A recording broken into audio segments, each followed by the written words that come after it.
everyone. Good morning. Yeah, so was here 5 years ago.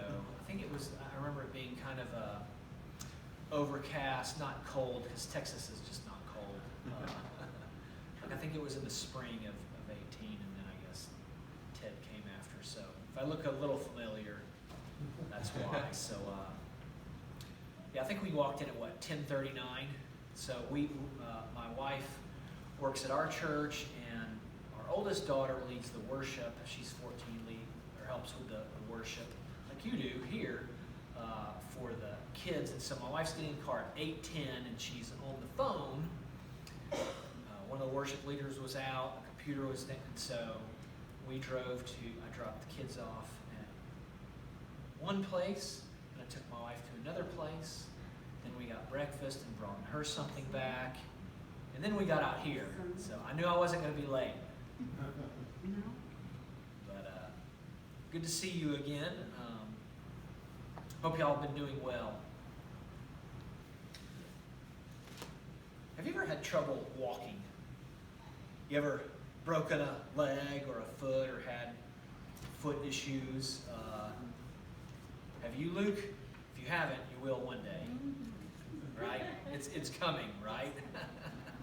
It's something we all face. Paul encourages us in a chapter we're going to look at about our walk. And he uses this word, this image, this vision of walking because that's how they got everywhere in the first century in Paul's day.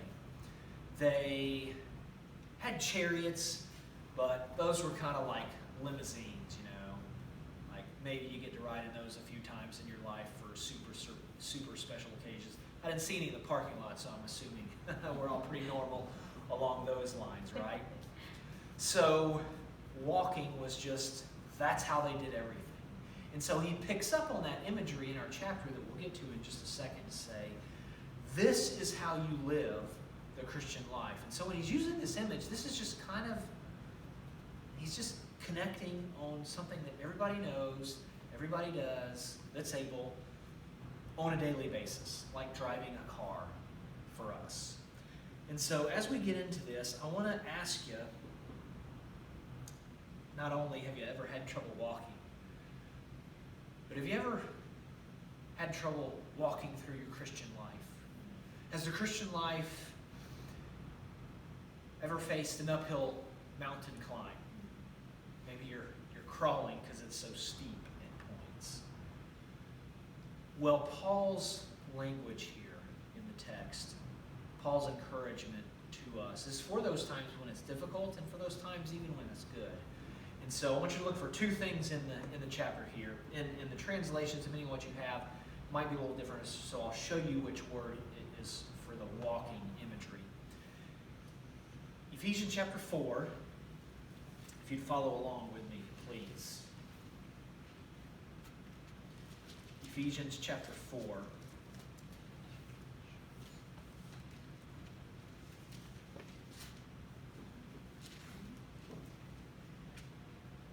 And I want you to notice how he encourages us. Oh, thanks for putting that up there.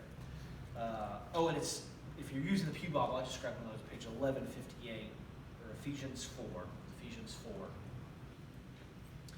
So, Paul transitions in this letter to the practicalities of living out the Christian faith. He's explained the Christian faith in the first 3 chapters, and then he says, here's how you live it out. And here we go. You ready? As a prisoner for the Lord, then I urge you to live a life worthy. All right, to live a life worthy. All that is the verb walk. If you have the ESV or the CSB or something like another translation, they'll have the word walk there. Just the NIV makes it a little more common everyday language. I urge you to walk in a manner worthy of the calling you have received. Be completely humble and gentle. Be patient, bearing with one another in love, making every effort to keep the unity of the Spirit through the bond of peace. There is one body and one Spirit, just as you are called to one hope when you were called, one Lord, one faith, one baptism, one God, and Father of all, who is over all and through all and in all. But to each one of us, grace has been given as Christ apportioned it. This is why it says, when he ascended on high, he led captives in his train and gave gifts to men. What does he ascended mean except that he also descended to the lower earthly regions? He who descended is the very one who ascended higher than all the heavens in order to fill the whole universe.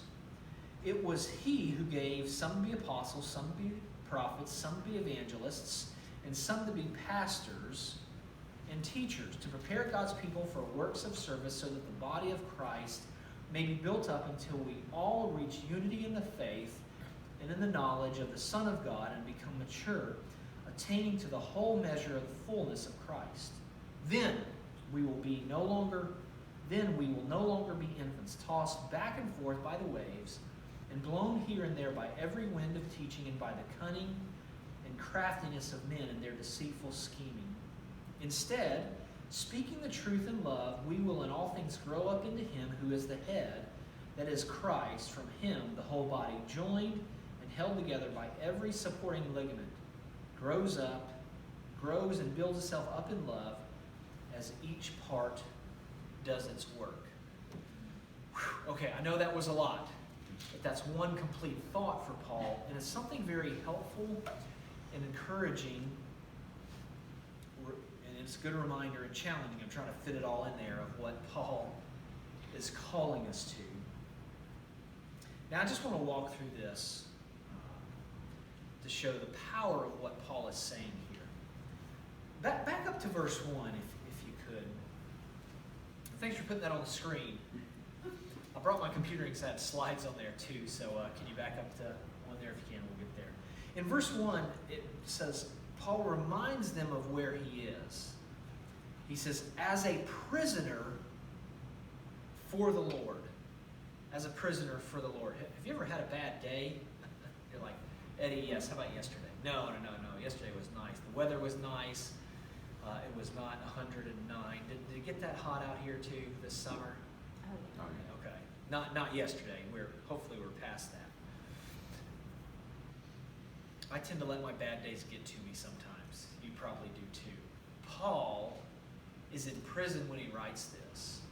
And what is so striking, what is so powerful, is his walk with the Lord is so strong, so sincere, that when he is in prison for doing good things, his mind is on a group of people just like us in this room.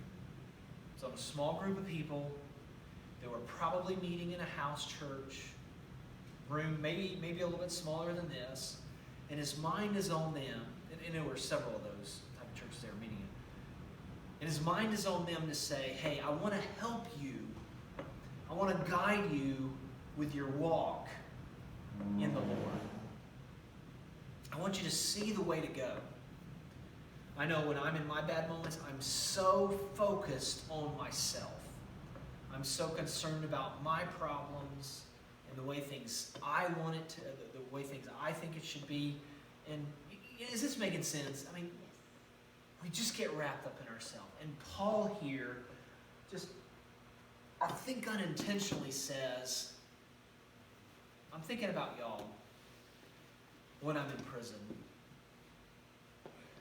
And I want your walk with the Lord to be powerful. So what do we do with that? I just think it's a reminder from someone of what truly and really matters in this world. Whatever happened to Paul on that road that day when he was walking and journeying, when he met the resurrected Christ, so fundamentally changed his perspective that he can live that way. And that's a reminder for me. Because it's like I haven't had that experience. I mean, like you, I've had Christian experiences where I felt God's presence, beginning with baptism and many along the way. And many dry seasons and desert seasons that we sang about, and blessed be your name. But Paul puts us back and says, Something happened to me on that road, okay? And it so powerfully changed me that I can live this way.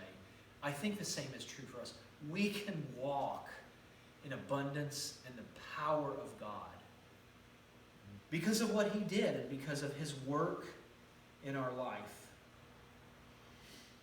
That's just the first clause. As a prisoner for the Lord, then I urge you to walk in a manner worthy, to live a life worthy, to make your life matter for God. How do we do that? He then tells us how we should walk. And as we get into this list,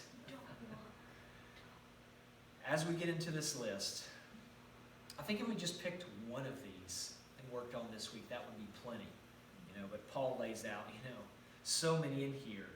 The first one he says, verse 2, be completely humble. Like, we can spend the rest of our time just on that. Be completely humble. What a calling. What a difference from our world. And so the Christian experience is just marked by a humility. I'm sure you've noticed over the past 15 years the rise of social media and all these, waste your mind away scrolling through this stuff. We see it on the college campus. I fight within class every single week. But one thing that's revealed that was there is just how prideful and arrogant we are. Just how we love to see ourselves in what Paul says here as we're walking out a life for God. Humility, humbleness, putting others first is the way we're to do that. And just y'all serving your community with this, really nice church and facility. I want to say thank you for doing that. This community has so many people that need to be here, and the fact that you go through the grind every week to show up and have a warm, welcoming place, I think that's a humble invitation to the people that drive by every day. It may go unnoticed sometimes by the world, but God notices. And it matters for eternity. So how do you live a life? How do you walk worthily? Humility. Humility is the first part of it. Next, humble, he's not done, and gentle. And gentle. And I just need to acknowledge my hypocrisy as the preacher in this.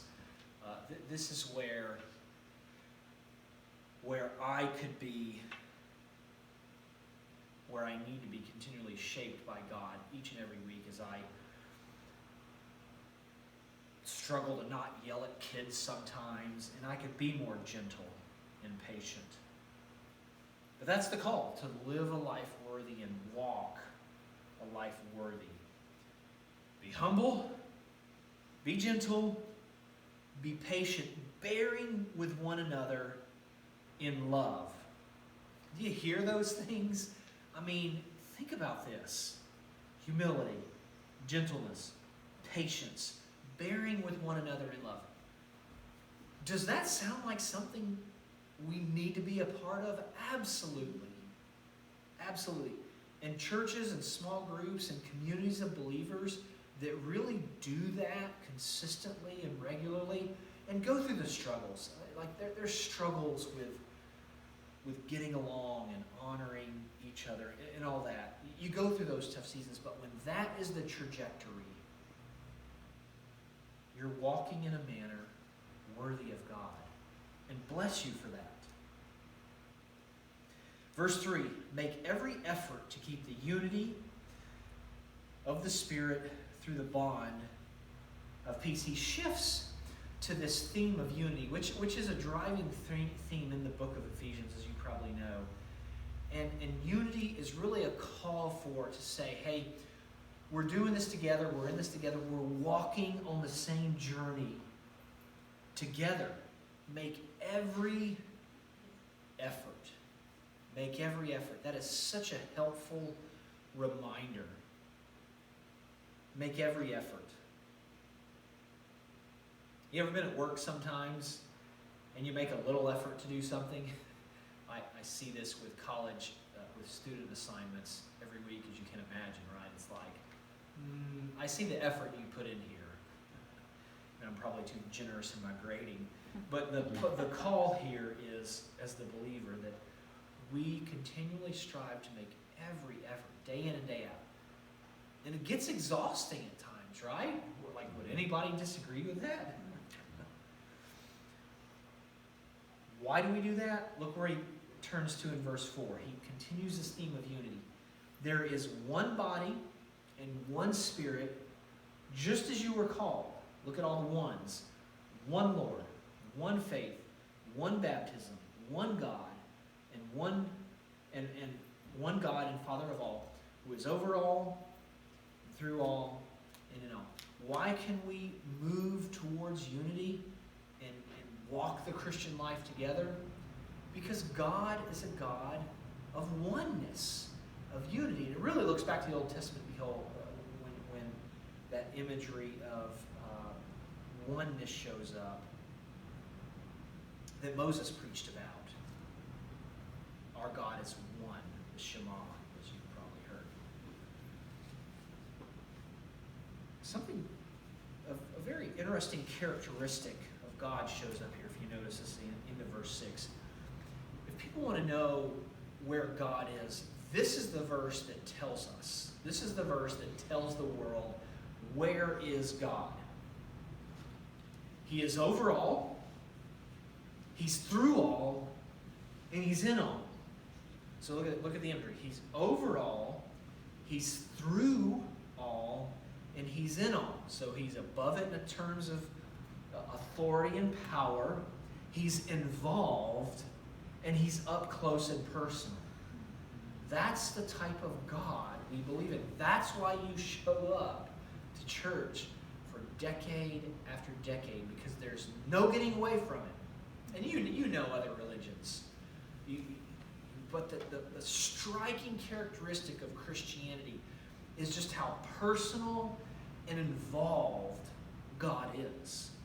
He's up close, He's personal, and you can't get away from Him. Sometimes that's really good, and sometimes that's really bad. I don't mean bad in a terrible sense, but bad like, man, that's tough, you know. When I was in the Middle East, on one of my Air Force deployments, was in Southwest Asia, and I'm a chaplain in the Air Force Reserves. And on my tour over there, I was there 6 months, and the hottest place in the world is that desert there that you see on the news and stuff like that. The highs during the day, and I have a digital picture of this, and I should have brought a picture of so I could put it up on the screen, but I just took this with me because I knew what I was going into. I know it's going to be hot. And so I took a little digital thermometer, not checking on my phone, not looking on the internet, but like I want to know the actual temperature. So I took a digital thermometer and got hotter and hotter. January was a little bit chilly. The days were okay. February and March were really nice. April, it's like, wow, it's hot. All right. June, July, it is something that you can't imagine. And I know it got hot here, 107, 108, 109 maybe. Like it was hot here, but there are two levels above that, okay? So people are, and I probably complained about being hot this summer. But anyway, so we're over there, and you have military members working all around the airfield.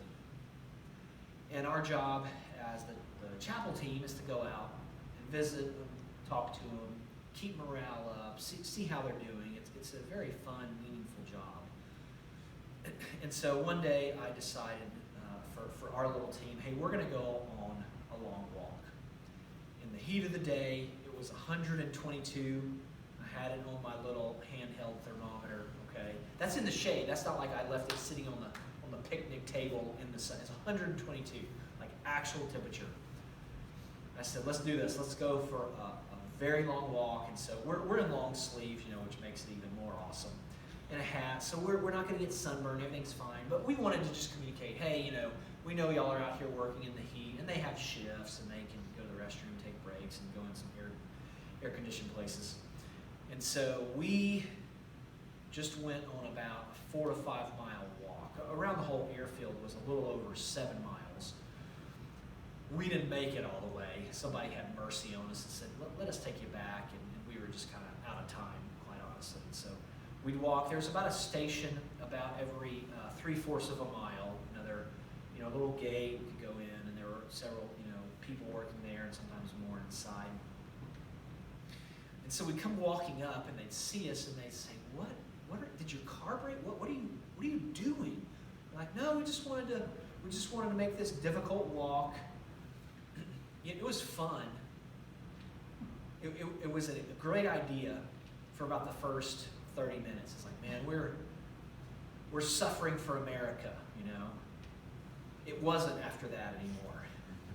But we pressed on, and I still, the most I've ever sweated in any given time was on that day. I have a picture of it, where I'm just, it literally looks like I jumped in a pool, except for one little part of my shirt right here. With my clothes on, that's what it looked like. And it was a great experience, but it was a long walk. It was a lengthy walk. It was a walk that I was like, is this worth it? Are we going to get done? Dinner was good that night. Like, the food was bad, but the dinner was good, because it was like, I'm not doing that anymore, and it was air conditioned in there. I tell you that story because I think that's the Christian life he's describing here. It's long. It's difficult. Sometimes you go, we're not even halfway. And there's difficult things like humility, like living in unity, like working on hard stuff with others consistently and thoroughly and over and over and over. But you know who did that walk? Look what Paul says in verses 7 and 8. Then to each one of us has been given as Christ apportioned it.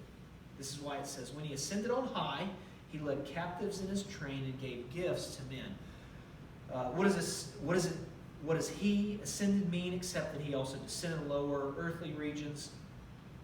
Paul's kind of explaining, okay, so where was Jesus in the midst of this? And so in my study, what most commentators believe is, so Jesus was on high, he came to earth, and then at his death, as we see from other passages, he went to the underworld and preached to those before his time. And so God here not only saying, I've got everything covered, I've got all of time covered too. That's one long walk Jesus went on. That ended, by the way, with that walk up Golgotha, with that walk to the cross that he humbly and willingly accepted. So God did all that. He calls us to all this, and then he puts some responsibility on us. And I know you know this. And Luke just did this at our church this week. Do you know each of you has a gift? I know you know this.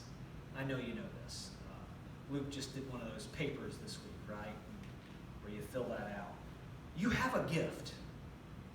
Because God and Jesus left the mission to us, he didn't just leave us abandoned. He gave us a vehicle by which we can make the mission continue. And it was he who gave some to be apostles, some to be prophets, and some to be evangelists, and some to be pastors and teachers, to prepare God's people for works of service. What's your gift? How are you using it? One of the easiest, and when I've looked at this passage before, one of the most obvious is on Sunday morning, our worship team. You know, y'all are obviously gifted in music, and I appreciate y'all leading worship in those songs. How are you using your gift? How could you use it this week? If you say, what is your gift? I really think it's where you have a passion for something and there's a need. And they kind of meet together. For me, it was, I will never forget standing up in Hopewell Christian Church one hot summer day in Georgia, I guess about 22 years ago. And I had gone to a college very similar, sister school to Dallas Christian College. And I'd done a youth internship, and I was like, I don't want to do that ever again. It was just not, I just didn't like it. It was not for me. But I got up to preach after studying the passage, and I remember being at the pulpit and like, I'm looking forward to this. I never said that once at the youth internship, except for going out to eat with some of the students. I looked forward to that. So just a little correction there. That was always fine. But I think God has gifted us all to eat and enjoy it. Anyway, you know what I'm saying. And I've tried to pursue that. And I'm sure you have too. How can you use your gift this week? Maybe it's sending a text to somebody and say, hey, I'm praying for you. Maybe it's praying for a coworker that's struggling. Or you know some situation in your community outside of here. And just send them a text and say, hey, I know you're walking through this. I'm praying for you. That's how God wants us to walk. And what's the point of our gifts? It's to prepare God's people for works of service so that the body of Christ may be built up until we all reach unity. And he turns back to that theme of unity in the faith, becoming mature and full and complete in Christ. That's the point of doing this. He has established his church. He showed us the way to walk so that we can walk in the manner of Jesus Christ and look like him. The result, here's the picture and the image of what we will look like. We will no longer be infants. We will no longer be infants, tossed back and forth by the waves and blown here and there by every wind of teaching and by the cunning and craftiness of men in their deceitful scheming. For the mature believers in this room, I guess that's y'all. This is one of the biggest challenges, I think, in a church environment is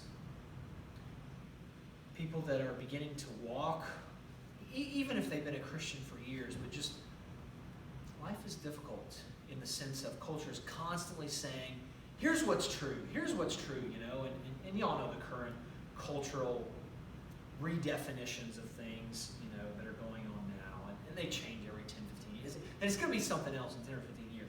But when those people that are struggling and caught and lost at sea, as we see with this tossed back and forth by the waves, that's kind of difficult to deal with in a church environment because the mature say, all right,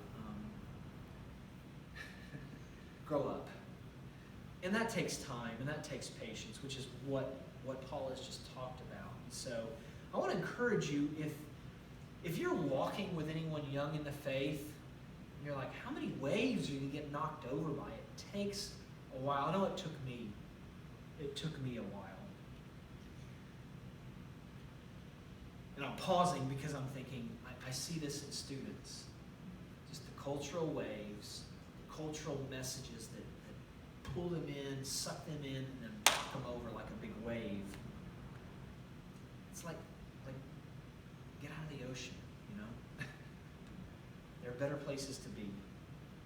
But the call for us is to be patient. And then the way we handle that, and this is what's so powerful. And if you want to hear something that's like, was this written 2,000 years ago? This is just right up the alley of what our world is facing right now and faced 40 years ago, right? So again, he's talking about people that are tossed back and forth by waves. And look what he says in 15 on how you handle that. What do? Instead, you're speaking the truth in love. We live in a culture that is doing what with truth? They're trying to redefine it. And this is why this church and what y'all do matters so much and is so important. You stand firm and you speak the truth. You do not stop with the truth. The truth must continue to be preached, talked about, discussed in small groups, because people are getting knocked over in the waves. And you also seen on the news like the rip currents that are happening, on the East Coast, and it's like, well, there's always been rip currents. It's always happened. We just see it on the news more because, the news is everywhere now. What's the truth? Maybe you should avoid those areas. Maybe you should learn what appropriate engagement of the waves and sea are.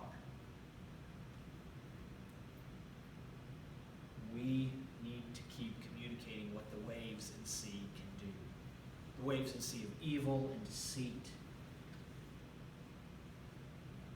Social engineering is, I think, the waves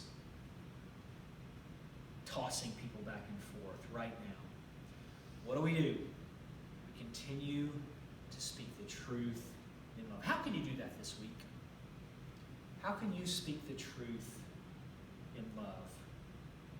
Speaking the truth in love, the image I always think of, I know this is getting close to 20 years old, but my wife loves music and worship and all that, and so she got me into this show, American Idol. You remember, I know it's like, like numerous others have risen up since then.